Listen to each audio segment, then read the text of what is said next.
week on Motoring 90.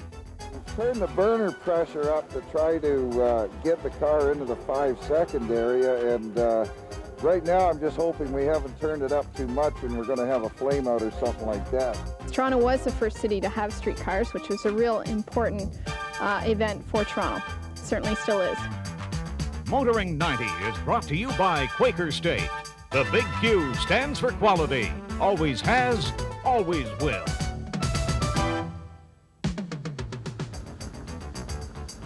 On a cold, snowy winter's day like today, we're probably all best to leave our cars at home and let somebody else do the driving. Hello, everybody, and welcome to Motoring 90. Now, if you happen to live in the city of Toronto, that somebody could be operating a streetcar. And later on, we're going to look at streetcars today and yesterday. But first, we're going to get out of the cold and let Steve Grant warm us up real quickly.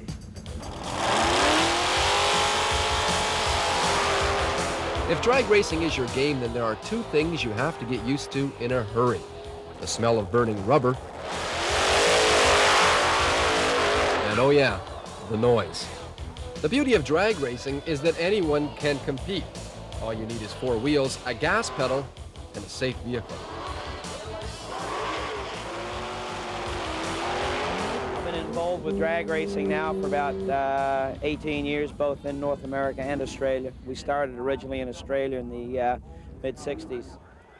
Take away the decals and Wally Clark's car looks like the Camaro up the street. Well, that's the idea of our class. We run in a super stock category, in which you have to make the car stock appearing, and that's about where it ends. There's a lot of modifications. The engine is a transplant from an earlier car, and they're just a lot of fun.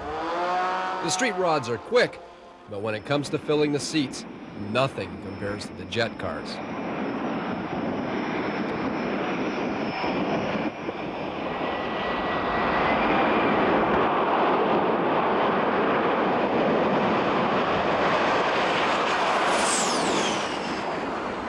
A lot of people don't get to see jet cars every day. Tell me about your vehicle.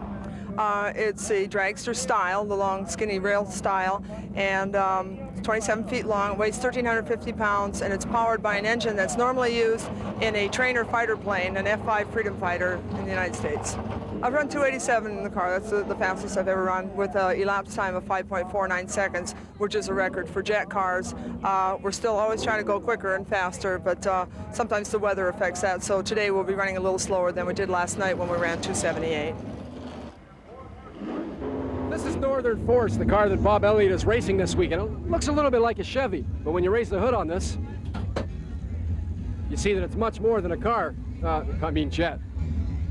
Well, it's kind of unique, Steve, because it's the only jet funny car, first of all, in Canada, and I'm the only licensed driver in Canada to drive one of these cars. Basically, what we have here is a jet fighter aircraft engine, complete with an afterburner and all the trick stuff, bolted into a chrome moly chassis that's helium arc welded with a fiberglass body on top. The whole assembly weighs 1,600 pounds. Now, what does it feel like to go 269 miles per hour on 4 wheels? Tough question.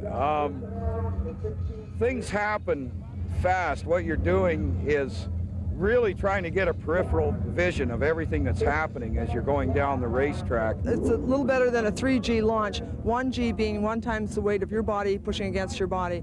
In this case, if I leave with my helmet off to the side, I can't move my head back. Like when you go to the airport and you get on a jet and you're gonna take off, the feeling that you get, the sensation you get as it pushes you back in the seat when the jet's leaving the runway, this is about 25 times greater.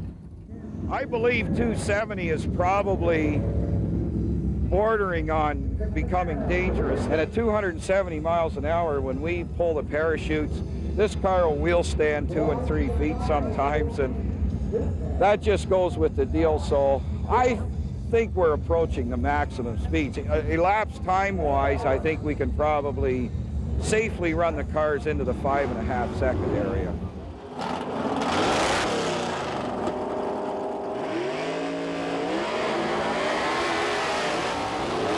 Okay, Bob, what's going through your mind at this point? Well, the big thing, Steve, is to make sure that we've checked everything. We've turned the burner pressure up to try to get the car into the 5 second area, and Right now, I'm just hoping we haven't turned it up too much and we're going to have a flame out or something like that, because even though we're in competition and we're trying to go fast, we do have to put on a show, and getting down the track is part of the show. Hey, what time are you going out to beat this time? We ran 6:01. We hold the record at 6:01. I would really like to get the car into the 5-second area at 270 miles an hour or better. All right, we'll see you at the end of a quarter mile. You betcha, we'll be there.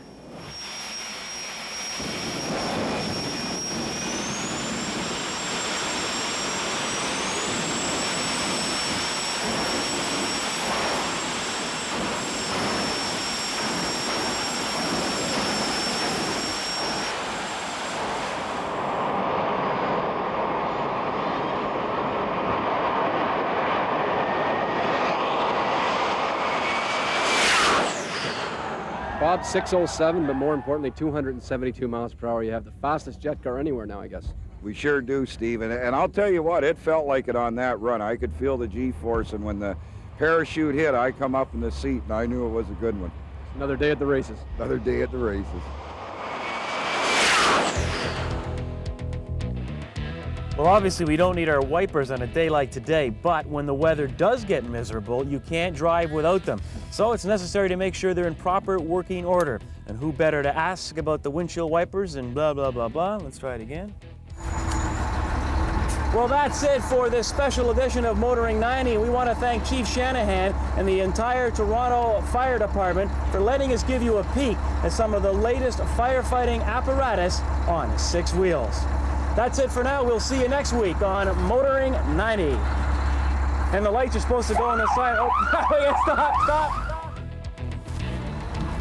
Well, that's it for this special edition of Motoring 90, and we want to thank Chief Shanahan and the intro...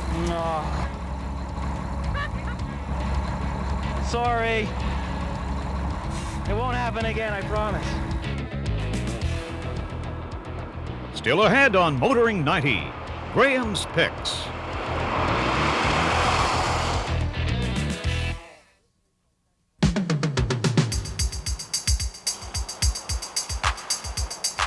Test Drive with Graham Fletcher.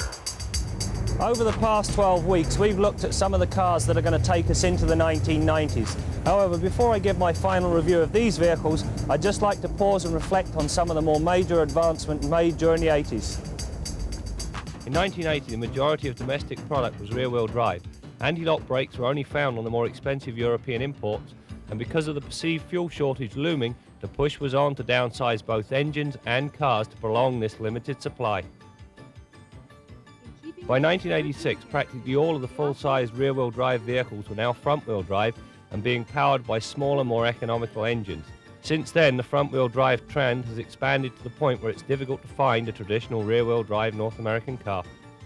Another trend that is gaining momentum is the quest for more power from smaller multi-valve engines.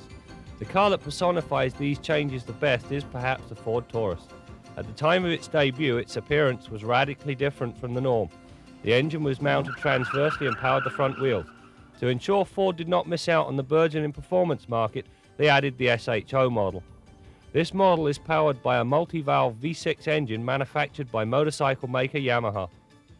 Elsewhere in the market, ABS are now offered as an option if they aren't already standard on the majority of new cars. This and the development of traction control active suspension should make the next decade even more interesting than the one we've just had. The first category is sports cars. We kicked the season off with the Mazda Miata. It entered the automotive scene like a breath of fresh air, offering open-air motoring at an affordable price. Next, we tested the Plymouth Laser. It is the first product from Diamond Star, a jointly owned Chrysler-Mitsubishi company. This was followed by the Nissan 300ZX and then by the ever-popular Toyota Celica. Disregarding price, I selected the Nissan 300ZX as the best new sports car entry. This is because it will go on to redefine the term sports car. If price were a factor, though, I would take the new Laser. It offers scintillating performance at a very affordable price. Next up, we looked at the latest crop of multi-purpose vehicles, the Toyota 4Runner, Nissan Access and Chevrolet Lumina APV. The runaway winner here was the 4Runner. The improvements make this vehicle a top contender in the sport utility class. The Access, when viewed as a versatile wagon, rather than a minivan, definitely has what is required to succeed, and so an honourable mention. Now, if the Illumina APV gives us a glimpse of what is to come, I for one don't like the future.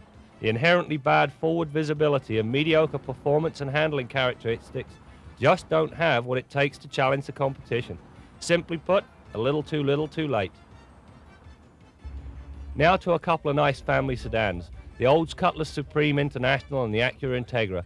The Olds is one of GM's better vehicles, and with minimal work, this car will provide them with a formidable force in the mid-size market. The Integra is a fine car in all respects. However, I cannot reconcile in my own mind why Acura, aka Honda, would offer a model that directly challenges their own popular Accord range. No winner here, because while being poles apart, these cars both accomplish the objective by offering sporty motoring in a family sedan. Jaguar's new engine and transmission combination are a vast improvement. Let's hope under the auspices of Ford and with some of their money, Jaguar continue these improvements. The Lexus LS400 will certainly put the cat among the pigeons. It wins this category hands down, and at the present time, the only thing the car lacks is prestige. That, I am confident, will come with time. To recap, best sports car, the Nissan 300ZX. The best all-purpose vehicle, the new Toyota 4Runner. And the best luxury sedan, definitely the Lexus LS400. In the family class, a well-deserved tie. A hearty thanks to all the manufacturers for their assistance, and until next time, I'm Graham Fletcher for Motoring 90. Before I start test drive this week, I'd like to answer a letter we got from Dana Oak of Gander, Newfoundland. Dana was asking why I don't wear a crash helmet during the skid pan test procedures. Basically, Dana was asking why I don't wear a crash helmet during the skid pan tests. Simply put, we just don't... Before we kick test drive off this week, I'd like to answer Dana Oak's letter. No, I wouldn't. Before we begin test drive this week, I'd like to answer a letter we got from Dana Oak of Gander, Newfoundland. Dana was asking why I don't wear a crash helmet during skid pan...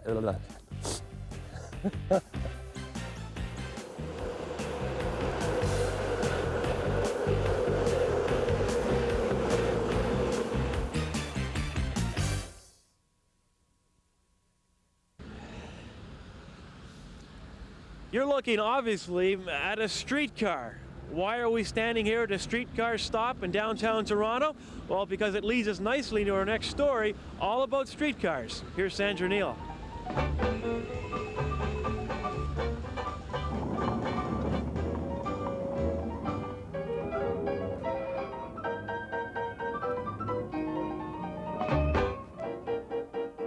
Streetcars have been a popular part of Toronto's heritage since 1861. They ran on horsepower back then, but in 1892, the technology of electric streetcars changed the face of cities like Toronto and Montreal. But the early streetcars of Toronto and Montreal haven't been abandoned. In fact, many are restored and operate right here in Rockwood, Ontario, at the Halton County Radial Railway Museum. This museum in motion began in 1953, when the Toronto Transit Commission held a dispersal of its early cars. The collection grew from there, and today, these antique rail vehicles find new life on a mile of woodland track. Here, visitors can rekindle their love affair with this early form of transportation. People do have a love affair. For one thing, we find there was actually love affairs happen on board, and in a lot of cases we've had them come back after 30 years of marriage and tell us about them. In a lot of ways, it was the only way people had to initially break out of a very confined area. It was really, for the common person, the first way they could get around, so it was very important in opening Ontario up. We have cars ranging from 1893 till 1938. It's about 54 pieces of equipment, including all of the support vehicles with track equipment and such. So we have a fairly extensive collection now from all over Ontario. The first streetcars in this country, were they from Toronto? Yes, Toronto was the first city to have streetcars, which was a real important event for Toronto. It certainly still is. What about some other cities in this country that have had or still have streetcars? Well, there's a longer list of what had. Montreal had a very big one. St. Catharines, Hamilton, Guelph. You could name almost every city of any importance in Ontario, and it had a streetcar system, especially during the 1920s. Toronto was really the only one left. We're from Waterloo. There aren't any streetcars there. I haven't been for a long time. What's the attraction for you here, going on the streetcars? Oh, just going on the old trains. Nick really likes going on trains, and we do too. Did you have a good time, Nick, going on the train? Yep. Lots of fun? Yes.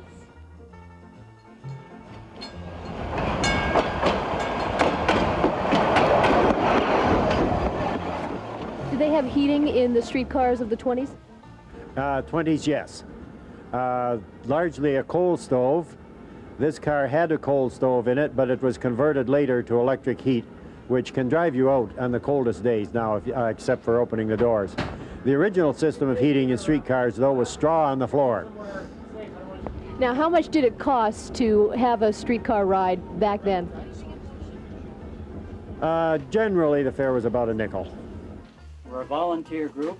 We all work here for the sheer joy of seeing the cars restored, seeing them run, and seeing the smiles on people's faces. It brings back a lot of pleasant memories to the older ones and to the kids. Maybe they've never even seen an electric car before. One of the beauties is our source of electricity is unlimited, and we get our heat from the car with electric heaters, and there's no pollution. Well, it was a childhood dream of mine to be a motorman. And so finally, when I retired after 35 years with an airline, I got my dream come true. This is quite different than the streetcars we see in Toronto nowadays. Oh yes, but basically it's just a more modern touch to it. You know, with computer systems and things like that and electronic devices, but these are more the old-fashioned, but they've proven their worth, because this car served Toronto for 40 years. And I don't think you get your automobile to last that long.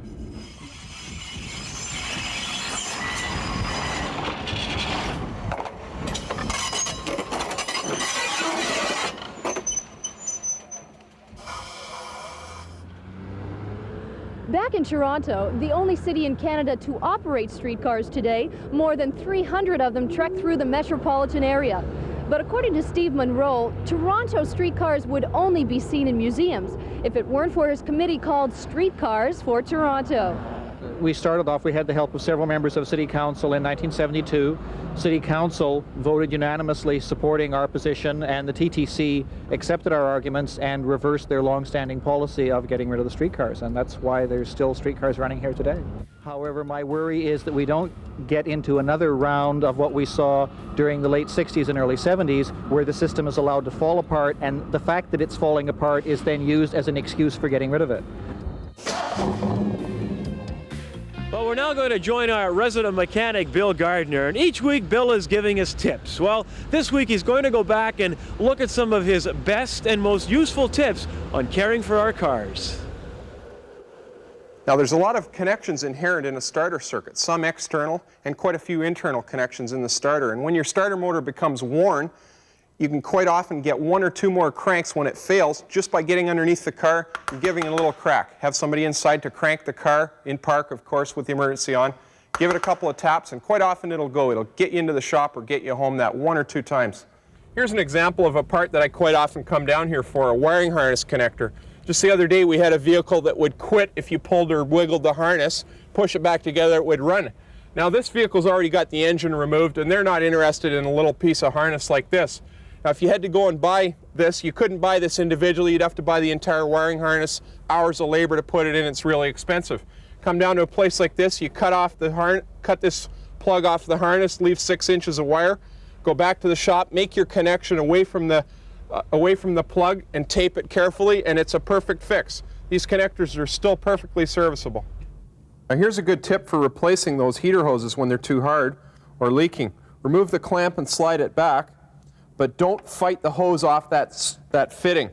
Take a knife, cut the hose carefully, slit it all the way through, like this, and then peel the hose back carefully, and it'll come off nice and easily, just like that, without imparting a lot of stress on the heater core. This is also a good trick for radiator hoses, because these components are quite fragile. If you start reefing on that hose to free it up, you're going to break something.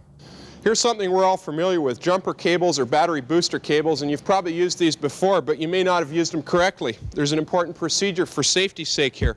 We're going to hook up the battery cables to the good car, come over to the dead car and hook the positive up carefully to the positive terminal, keeping it away from shorting to ground. When we make our final connection, it's always the negative connection, and we're going to make that connection over at a good engine ground on the block, not at the battery, because when we make that final connection, there's going to be a pretty good arc or spark thrown there. We don't want to produce that spark around the battery. On top of the battery acid and trapped in the top here is hydrogen gas. It's very explosive, and every once in a while you'll make an arc there and get unlucky and explode that battery. So you want to make that connection, produce the spark away from the battery. You'll never explode a battery that way. Now on this particular car and some pickup trucks and vans, it's fairly straightforward to get behind the dash and unclip the speedometer cable, push it through the firewall slightly, and pull it down from behind the dash. Here you can see the outer cable and the end that intersects the back of the speedometer. We're going to use a pair of needle nose to pull the inner cable out. Now in order to get rid of this annoying squeak, we're going to wipe the cable clean of any old lubricant, dirt, etc. There might even be a bit of rust on it. And then we're going to apply some white lubricant to it, some white grease, because it's just the right consistency to lubricate the cable. If we were to use oil, it would run off too easily, and very soon you'd have to redo the job. Of course, no two cars are the same, so what you carry from a tool standpoint to replace those spare parts and what you actually carry as spare parts are going to vary with any two different cars or trucks, whatever. The important thing is that you take stock of your vehicle and do a quick walk through that vehicle before you have any problem and see what things, based on past experience, you're likely to have to replace. Have them on hand and have the correct tools. For example, if you're driving an older Chrysler car, you've probably replaced one of these, a ballast resistor. You'd better have one in the glove box because sooner or later you're going to need it. Till next week, I'm Bill Gardiner for Motoring 90. I'm Jim Kenzie, and I don't fit very well on this car seat, but your kid should. That's next on Kenzie's Corner.